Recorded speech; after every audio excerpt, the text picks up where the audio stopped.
Welcome back to the channel. We are the No-Fly Zone Nomads. We are a couple of Gen X Canadian retirees who are slow traveling the world without stepping foot into an airport. When last we left you, we were on the Norwegian Sun, heading from Vancouver over to Japan. The initial stops were in Alaska. And we shared some of our thoughts on that. The weather sort of kept us from getting out too much, so apologies for not giving you more detail as to those stops, but they were certainly worth getting off. And hopefully when you travel those areas, you get better weather than we did. We then headed off across the North Pacific, where we knew that our internet access would be a bit spotty. We have made it through on the other side. We're actually sitting in Osaka right now, so we've got a couple of videos between now and then. And to that point, these videos will be coming out every, week or so.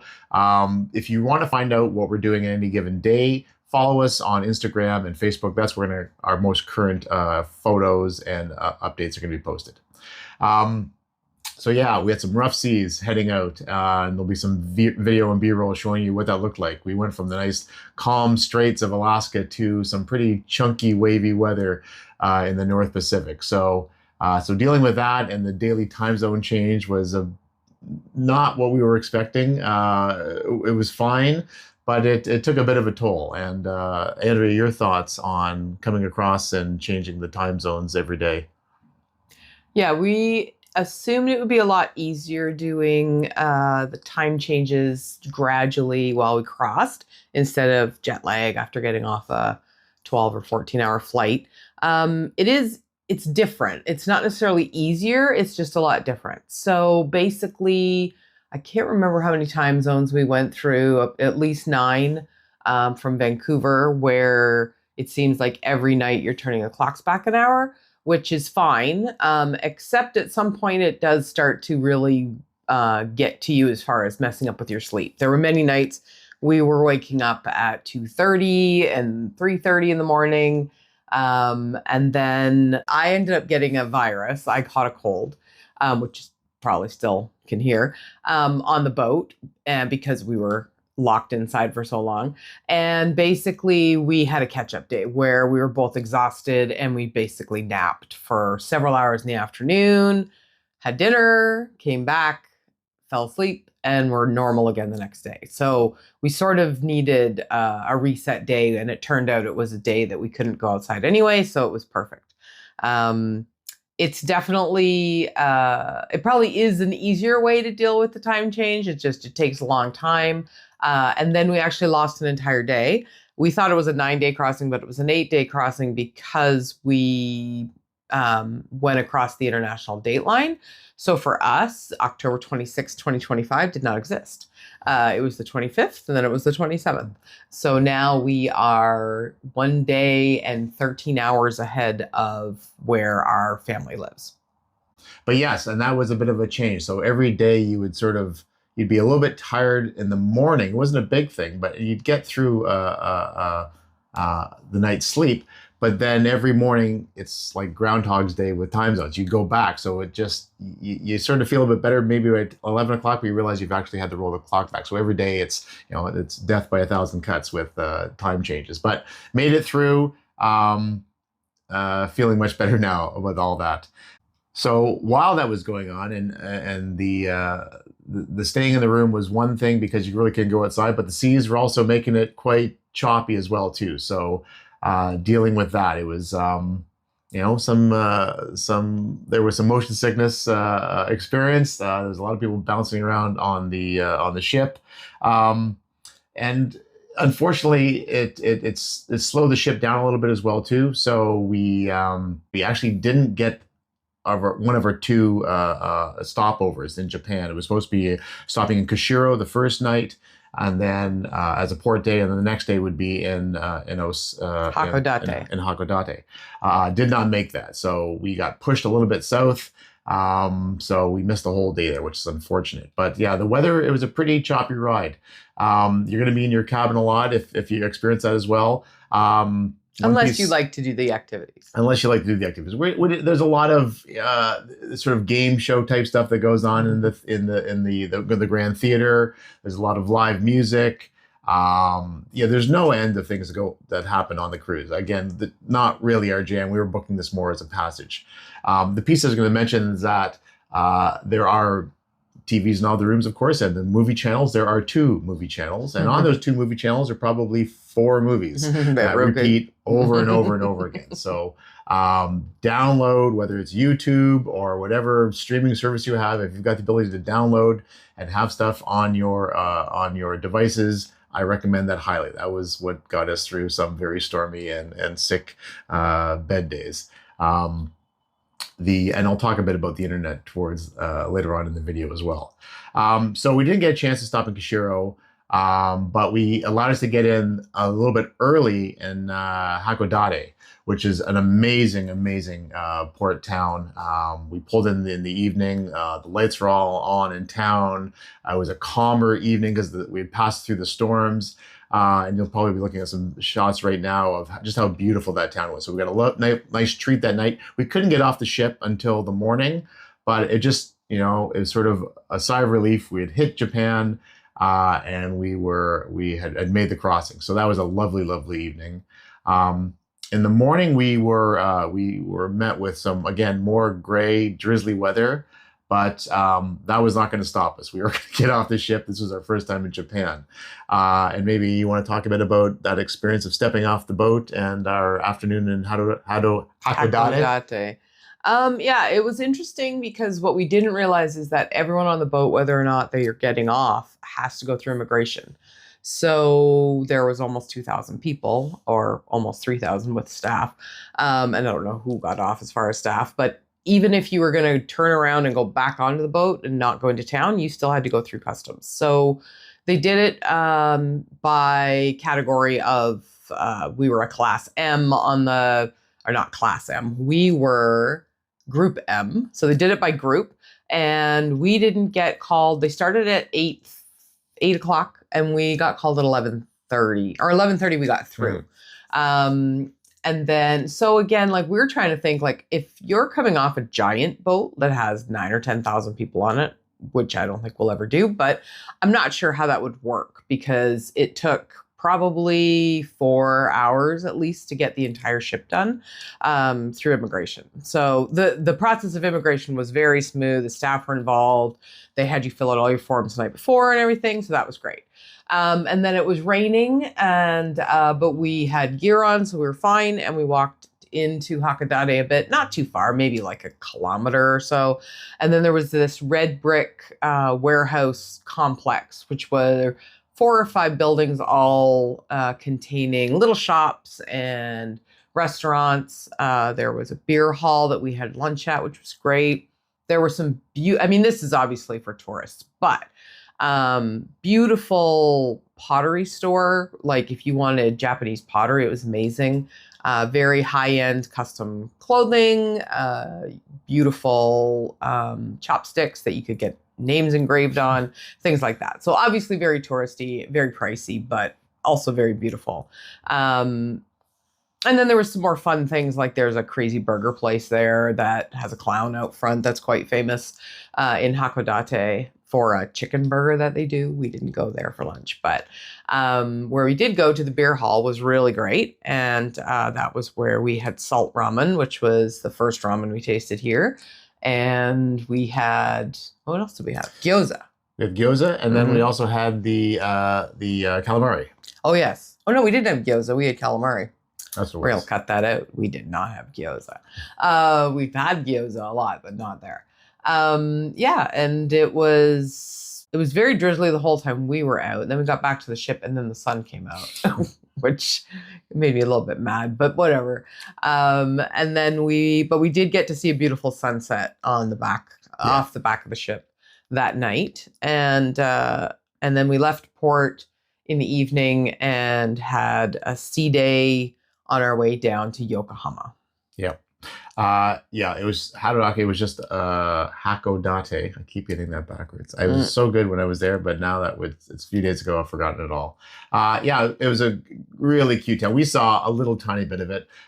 There's this mountain at the top of it. You'll see that. So the pictures. There are gondola rides up there. And then there is this a garden. It's a sort of a garden fort is where it actually initiated from, which was just to the west of where we had docked, which looked lovely as well. But just that was a bit going in the town and doing some indoor activities was fine for that weather day, but going through some gardens probably didn't really make a lot of sense. But we're in an absolute gorgeous town, and anytime you get a chance to go there, the Louis Perot's burger joint is apparently a must-stop place. Yeah, great spot. Can't recommend it highly enough. Other things I want to talk about is, again, things that got us through coming over on the journey. It seemed to actually pass quite quickly, actually. It sounds like a long trip, but every day not only didn't we know what time it was because the time changed, we usually didn't know what day it was. There was always something going on. So the World Series was on. The World Series was on. During the choppy days, it was awesome because they knew people couldn't get out on the jogging tracks. And while we went to the gym a lot, when it got really, really choppy, the treadmill, anytime you're catching air while you're on a treadmill, probably not a good idea to be on the treadmill. The exercise bikes are pretty good because you're sort of hanging on and your feet are strapped in. But still, even doing that, it got a little bit dicey. So we watched the World Series. Thankfully, that was on in the rooms. They actually put on a special channel so we could watch it. They put it on the big screen in the big theater, so we got to watch one of the games there. Unfortunately, it didn't end the way we wanted to.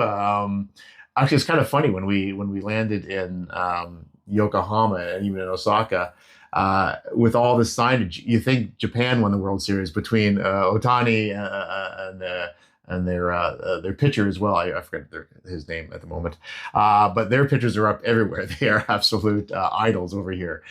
So hacks, things that we wish we had known, or things that we would do better or differently, rather, that would have made it a better experience, and things, if you're watching, that you might benefit from knowing as well. So internet access, I alluded to that a bit before. So I had there's packages you can buy from Norwegian. I had got a package called Gig Sky to cover us for at sea, and then for just general roaming and data, I have a service called Fonus. Fonus sort of covers you when you're on land, but it did a really, really good job, actually. It's supposed to sort of cut off when you're at sea, when you're on the ship, around, I think, 20 kilometers or miles, whatever it is. It actually did a really good job. It was more often than not, Fonus was working really, really well. And you'll be looking at some screens. I will show you some of the packages. I won't get into all the details and all the costs. They've got a great website, but I will do in some, you'll see some lines scrolling right now to talk about the different packages and what we had and what's available. I bought the basic one where you get around normally 5 gigs a month of the package. And what I like about Fonus is that allows you to port your number. You get 5 gigs a month, but you don't get cut off after 5 gigs. That's just a fast internet access. And for the geeks out there, that's giving you around maybe like 30 megabits down a second, which is like really, really good. And then when you hit your limit, that just gets throttled down to around 1 or 2 megabits per second, which is fine for doing when you're on land and you're doing Uber Eats or getting rides or using Google Maps or sending emails. Your speed's gonna be great. So Fonus was an absolute bonus. Love it. But the reason we got Fonus is because it's global data roaming. Right. This is, yes. So for around $29 Canadian a month, we get the 5 gigs a month, but it is unlimited. So you don't run out. You just get that. They throttle it after that 5 gigs runs out. And that's around the world. So once you buy that package, you don't do anything else. So we shouldn't need eSIMs or any of the other services that people are using. We'll see. Yeah. But so far, it just picks up the strongest cell signal it can find. Yeah, and it piggybacks on whatever that is in whatever country. We started it in when we were still in Kingston, and it did as well across Canada. It was fine in Vancouver. Worked all the way through Alaska. When we landed here in Japan, it just picked up what's it called? SoftBank, whatever. Yeah. Don't know what that network is, but it works great. It is a little wiggy. It's not as seamless as a TELUS package or a Bell package at home. What I have found is when I'm talking on the phone, it will just drop a call and then you just call back. It connects again fine. And then the other thing it does, which is odd is it seems like at the beginning of your phone call, there's no delay, but the longer your phone call goes on, the more delay there is with who you're talking with. So I'm not quite sure why that happens, but it does seem to happen. Yeah. And we haven't done any video calls yet. We're still waiting to being the different time zone, getting that aligned. It's usually when We've had Wi-Fi. And now that we're on Wi-Fi, we actually do that better. So stay tuned for our feedback on that. But Phonus has been really, really, really strong. It's love to hear in the comments what's worked for you. Again, not all services are the same. I mean, some of the stuff might be a bit different if you're in the States. But Phonus is something that I researched, and so far it's so good. You can always change if it doesn't work, but so far I think we're going to stick with it. The next one though, but it doesn't cover you when you're out in the middle of the ocean and you are more than 20 kilometers or miles. Again, I forget what it is. So what do you do in that stead? You need to either get a package from the boat, from Norwegian, and again, I joked about that before. We weren't going to do that because it's going to cost hundreds of dollars, not per day, but it does cost a lot because you have to buy multi-day packages if you want to use it. And it works out they would be around $24 a day. It was $33 Canadian a day per device. Per device as well, so you can't even share this, which seemed kind of crazy. So I went with GigSky, which is a company that you can. It's like Phonus, where it actually allows you to move around the world with data packages, but then you can also add on or instead have a at sea only package. So that's what I bought. It was a 15-day at sea package. It was around $75. Horrendous. It was terrible. It was very, very spotty. Phonus, which isn't designed to work at sea, did better as we got closer to shore. Mm-hmm. But it was surprisingly good. Even when you could barely see shore, Phonus started kicking in. Mm-hmm. GigSky was incredibly spotty. I think I managed a couple social media posts, one chunk of emails. You basically had to leave it on, and it was like they would trickle in. Yeah, like you'd get up in the morning and maybe you got something, maybe you didn't get something overnight, or you get messages that are like a day or so old. It was, it was. I'd love to hear if other people have had good luck with GigSky on a North Pacific crossing on Norwegian cruise lines. Our experience was terrible. Yeah, and I'd watched reviews on GigSky, and that's where I'd first heard about it. Was from YouTube videos. So I'm not sure if just because you have to tell it what boat you're on, yep, and you have to tell it what region you're in. So it obviously uses something in relation to that. So maybe it was just a North Pacific problem, but it was super spotty, and you couldn't tell what it was using what data was being used, basically. Right. So yeah, unfortunately, we really wanted it to work because it is more affordable than Wi-Fi on the boat. Yep. So, and the Wi-Fi on the boat was, again, it's around $24 a day. If you need to do any kind of work, or if you actually want consistent, regular internet access, buy the one from Norwegian. It's not going to be cheap, but there are packages. There's a thing called More at Sea that covers that. It's an add-on package that gives you, I think it's 150 minutes total. So you can chunk out how you want to use those minutes. There's a drink package, also part of the More at Sea. So there's different ways of doing that. If it's important to you, 17 days is a long time to be disconnected. Yeah, and to not know if you can get connected. It's not, if you had to, I'd rather have had to meter out and throttle the 150 minutes over a chunk of time, or buy, a limited chunk of days at a high price, but then it's solid access. We saw a lot of people on the boat who were getting really good connectivity. So, and again, with GigSky, it asks you which boat you're on. So you would assume it uses the boat's connectivity, but for it to work, because when I had some issues early on, one of the instructions are to turn off your Wi-Fi and don't connect to the boat's Wi-Fi, because that would cause an issue. So I don't know exactly what it's piggybacking on. Again, if I got it wrong, and you can correct me in the comments, please do. My wife would love to read that I was wrong. And maybe it just did it. But again, it wasn't a great experience for us. So if you really, really need it, buy the package from Norwegian and just go with that. And then you can go, if it doesn't work, you can go down to the front desk and yell at them. Because with GigSky, that's the problem is, GigSky was saying I was connected, but their website kept saying I wasn't. So I couldn't even connect to GigSky to talk to them about support because GigSky wasn't working. It was just a disaster. So I've given them enough airtime. Already. That's it for them. The other piece on packages, for hacks that we learned as well. You can buy drink packages. That seemed a lot for me. And again, it's like anyone, you're familiar with cruises. If one of you buy it, you both sort of have to buy it. And I wasn't planning on drinking that much on the crossing. And with the waves that we had, it was a good call. But the drinks can be quite, they're not inexpensive. What I was doing was just, have a glass of wine with dinner. And the steward was lovely to help out, the wine steward. Said about, I was ordering a glass of wine. She goes, well, I should just get a bottle. Like, I don't need I don't want to buy a $35 bottle of wine. And she was like, well, just have a glass of it and we'll keep it for you.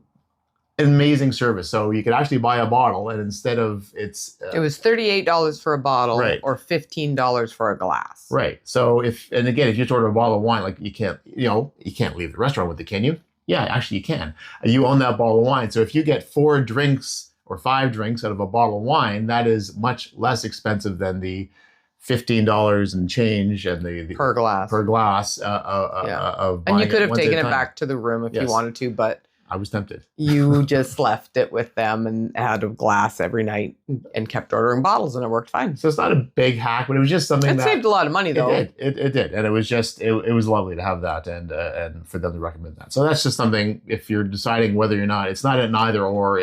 There's some gray area in between on how you can get more bang for your buck when you're at a cruise. Again, this was passage for us, so this wasn't a vacation. So if you've, again, for your internet and for your drinks packages and all the other stuff, this is your full vacation. You've budgeted a lot of money for it. Great, go for it. This was passage for us, so we're trying to not, bust the bank. We've got a lot. We have years of travel ahead of us, so we didn't want to spend it all on the first 17 days crossing. Other tips that we had from other passengers, and again, it was so lovely too. We mentioned that in the last video. We connect with some of the folks we've been chatting with some of these nomadic travelers on Facebook and Instagram and YouTube, and to see see them in real life on board and have lunch with a few of them. So some of the things that we've learned, and again, hopefully we gain this knowledge from our cohort that we can share with you, is things like, when you're eating on board, there's especially restaurants, they're an extra charge as well too, for the dinner. They're not closed during the day for sitting. So if you go to one of the buffets and you get your meal, and the buffet seating areas can get quite full. Especially when no one can go outside. Or if it's the sports pub, which is lovely sitting that has all the screens with the World Series on, not always easy to get a seat. You can go anywhere. You can go to the other restaurants that are normally a cost to visit in the evening and have a nice quiet space to sit and eat your meal. We wish we'd known that. Yeah, that would have been great. So that was something we learned on the final day of the trip.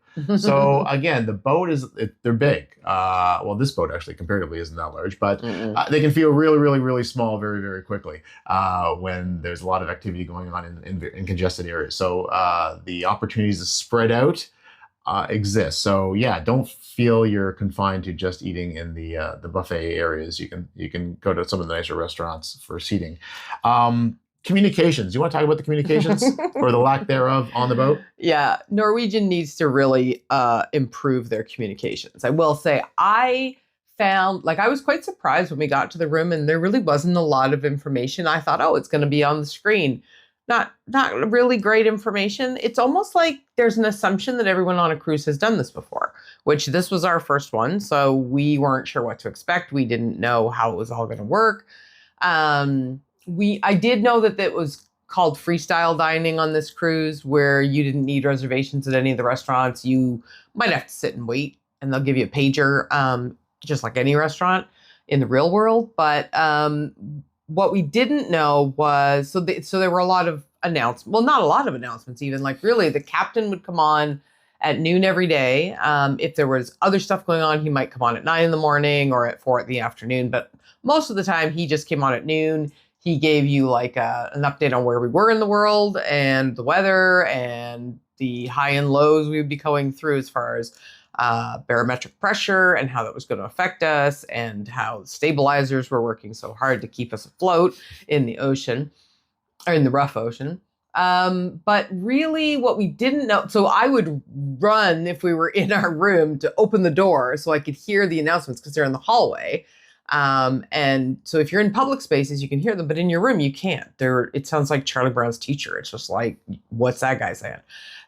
So about halfway through the cruise, we were having dinner with some friends, and she's like, oh, you just have to turn it on to the bow cam channel, which is channel 13. And then it cuts out the horrible music that they play on that channel. And then you get to hear the announcements. And I'm like, so why wouldn't they tell us that? Why wouldn't that be posted somewhere? The other thing, the problem with communication is there is a Norwegian app that you have to, so if you don't have a package, you have to join their Wi-Fi, which also works sometimes, not all the time. And there's some information on there, not all the information. Like you couldn't find out you could find out the hours of the restaurants, but you couldn't find out what they were serving. Like that to me, it's an app. Like you should be able to feed information to it, or use the TV, since there's a bunch of channels that don't have a lot of useful information on them. Maybe put up the menus or put up different information about the ship, like the fact that you can sit in any of the restaurants and eat the buffet food. So, they did come around on the last day asking us if we would fill out a survey. And I was like, I'd be happy to fill out a survey. The staff were amazing. There was zero complaints about the staff. I mean, everyone was great. We really did enjoy the staff. They get to know your name, especially after 17 days. But yes, I did fill out the survey and praise the staff and the food and the ship, and the room was great, but the communications was just lacking. And so we will see when we go on our next cruise, which is with a different company, how it's done differently. It wouldn't dissuade us from probably going on a Norwegian. Now we know. It's just now you know. It's after the fact. So again, this is why these YouTube videos. This isn't a how-to. This is what happened, and what happened wasn't all great, but most of it, not that it was bad, it was just delayed or wasn't easy to find. But now that we know, we can share it with you. So hopefully this has been of value. Another thing was the getting off the ship. So disembarking. They offer a service of color. You pick a color code that aligns with the time, and you leave all your luggage in the hallway, and then they'll pick it up the next day. We didn't do that after our first experience of where's our luggage. We decided, because it said you could do self-assist. So we did that, where basically any time from when they start to when they finish, you can get yourself off the ship and take your own bags. So we left everything in the room, packed up, and then went for breakfast, sat in the sun. It was a beautiful morning. Got to say goodbye to a few people, and then we waited till last call, where they're like, okay, you don't have to go home, but you can't stay here. We had to get off the ship. The only thing I would do different is I would take our luggage with us to where we were hanging out. Just because I felt like we were a little bit in the way of the stewards that were trying to finish cleaning up the rooms and get set up for the next people getting on the boat. But other than that, you definitely do not need to leave your luggage for them to move to a terminal for you, unless you want to. But ours is easily mobile, so I think we'll do that differently next time. Absolutely. All right, so that wraps up our 2 video series on Norwegian Cruise Lines and coming across the North Pacific to Japan. Next video will be about where we landed and we're at right now in Osaka. Spoiler alert, it's pretty amazing. And again, these videos are a little bit behind normal times. So if you want to see what we're doing on a given day, check us out on Facebook and Instagram. And yeah, like, share, subscribe, and please throw the comments we've been getting, by the way. Thank you to everybody. Some great sharing of information of other people's experiences, some great questions, answers to questions that we've been asking, like we've been doing during this video. Please keep it coming. That energizes us and makes us want to do more of these things. So until next time, take care, be well. Bye.